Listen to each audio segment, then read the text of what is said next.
تعقيبا شويه على احداث الماتش واللي حصل امبارح، بعيد بقى عن الكلام الفني وبعيد بقى عن الكلام الاداري وبعيد عن اي حاجه. هو ايه اللي عملته انت امبارح ده يا محمد يا عبد المنعم؟ انت صدقت نفسك يا عم؟ احنا على عيننا وعلى راسنا الجون اللي انت جبته، بس انت اوعى تفكر في يوم من الايام ان انت تبقى تفكر ترفع مناخيرك دي فوق وتشوف نفسك على اللعيبه. لما تتخانق مع كوكا وهاني وعلي معلول لازم من الاداره ومن الكابتن سيد عبد الحفيظ ان هو يشد ويقرص ودانه، عشان ما فيش لعيب كبير في النادي الاهلي وهو هيبقى كابتن من كباتن الاهلي ان هو يعمل كده. تحس ان هو اصلا قرفان متضايق مخنوق، عايز يطلع الساحل، عايز يسافر دبي يقضي له يومين.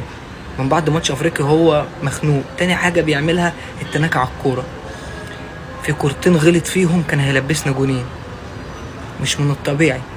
تاني حاجه اسوريو، انت مالك محمد عبد المنعم يجيب الكوره يمين ولا شمال؟ انت مالكش اصلا ان انت تروح تتكلم